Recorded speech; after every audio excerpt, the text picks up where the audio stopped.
Everyone, আসসালামু আলাইকুম। সবাই কেমন আছেন? আশা করতেছি ভালো আছেন। আমিও ভালো আছি আল্লাহর রহমতে। শীত আসার সাথে সাথেই দাওয়াত শুরু হয়ে গেছে। আর দাওয়াত পেলে আমাদের তো কখনোই একা যাওয়া হয় না, সবাই মিলে একসাথে যাওয়া ছাড়া ভালো লাগে না। আজকে সবাই মিলে রেডি হয়ে যাচ্ছি দাওয়াতে যাওয়ার জন্য। আমরা বড়রা তো রেডি হয়ে গেছি, এখন 3 টুনটুনি পাখিকে রেডি করানোর পালা। কোথাও যেতে হলে 1 ঘন্টার সময় থেকেই রেখে দিতে হয়, তা না হলে ওদেরকে খাওয়ানো, ওদেরকে রেডি করানো সব মিলিয়ে আমাদের হাতে একদমই সময় থাকে না। তাই আমরা আগে রেডি হয়ে 2 টুনটুনি পাখিকে রেডি করে দিলাম। যারা এখনো আমার আম্মুর হাতের জলপাইয়ের আচার আর আমড়ার আচার খাননি, তারা কিন্তু একদমই মিস করতেছেন। আম্মুর হাতের মজার মজার আচার খাওয়ার জন্য কিন্তু আম্মুর পেজে চলে যেতে হবে। দেখেন আম্মু কত মজা করে আমড়ার আচার বানিয়েছে, দেখেই জিভে জল চলে আসতেছে। যারা আচার খেতে পছন্দ করেন তারা কিন্তু আম্মুর পেজ থেকে হোমমেড আচার অর্ডার করতে পারেন। এই আচারগুলোতে কোনো রকম ভেজাল বা কেমিক্যাল মেশানো নেই। এগুলো বলতে পারেন খাঁটি সরিষার তেল দিয়ে এই আচারগুলো বানানো হয়। জানা মতে যারা আচার খেতে পছন্দ করেন তারা কিন্তু এই লোভনীয় আচারগুলো অর্ডার করতে একদমই ভুলবেন না। এটা ছিল আমড়ার আচারটা আর এটা হচ্ছে জলপাইয়ের আচারটা। আপনারা চাইলে কিন্তু 2টা আচারই অর্ডার করতে পারেন। সাথে কিন্তু আম্মুর হাতে মজাদার পাকন পিঠাও আছে। এই পিঠাগুলোকে কে কি নামে চিনেন জানি না, তবে আমাদের নোয়াখালীর ভাষায় এই পিঠাগুলোকে জামাই পিঠাও বলে, আবার জামাই পাকনও বলে, আবার ডালের পাকনও বলে। আপনারা কে কি নামে চিনেন অবশ্যই কিন্তু কমেন্ট করে জানাবেন। যাই হোক, এখানে ডালের পাকন আছে আর এখানে হচ্ছে নারকেলের পাকন আছে। যে যা অর্ডার করতে চান অবশ্যই কিন্তু আম্মুর পেজে অর্ডার করতে হবে। আমার পেজে অর্ডার করে কোনো রকম লাভ নেই। আমি উপরে আম্মুর পেজ লিঙ্কটা দিয়ে দিব,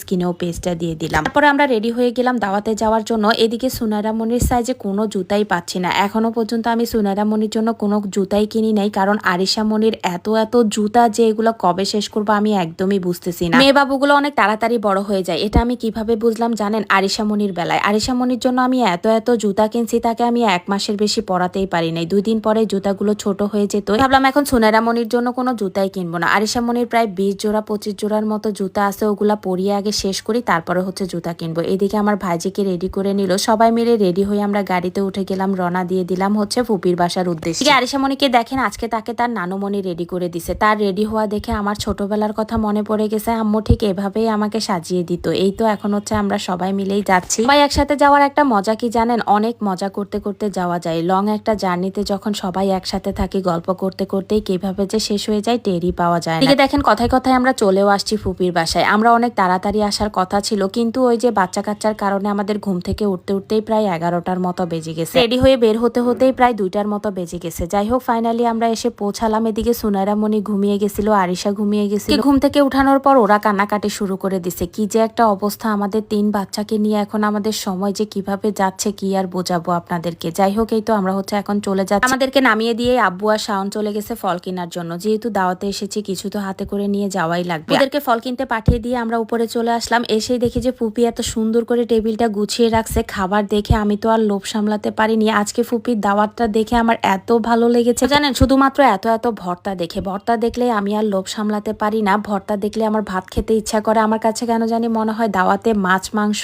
তারপর রোস্ট পোলাওর চেয়ে এই ভর্তা আইটেমটা এত মজা করে খাওয়া যায়, একমাত্র বাঙালিরাই বুঝতে পারবে। মন মতো দাওয়াতে গিয়ে খেতে হলে ভাত আর ভর্তা থাকলেই কিন্তু এনাফ। আমার কাছে কেন জানি রোস্ট পোলাও এগুলোর চেয়ে হচ্ছে ভাত ভর্তা থাকলেই মজা করে খেতে পারি। দেখেন আমার 2 ফুফাতো ভাই ভাগ্নিদেরকে পেয়ে কতটা খুশি। ভাগ্নিদের পছন্দের 2 মামাকে পেয়ে ভাগ্নিরাও অনেক বেশি খুশি। যাই হোক, ওদের কাছে ওদেরকে দিয়ে আমরা হচ্ছে খেতে বসে গেলাম। এখন সবাই মিলে হচ্ছে খাওয়া দাওয়াটা শেষ করবো। আর সুনাইরা মনি তো আমার কোল ছাড়া একদমই নামে না। সে এখনো যেহেতু কাউকে চিনে না অত বেশি, তাই কারো কাছে হচ্ছে থাকতে চাইতেছে না, অনেক বেশি কানাকাটি করতেছে। তাই তাকে কোলে নিয়েই আমার খাওয়া লাগতেছে। এত মজা হয়েছে, সাথে আছে খিচুড়ি আর আচার। আজকের দাওয়ারটা এত মজা করে আমি ভাত খেয়েছি কি আর বলবো। যাই হোক, খেয়ে উঠেই হচ্ছে বাচ্চাদেরকে খাওয়ানোর জন্য বসে গেলাম।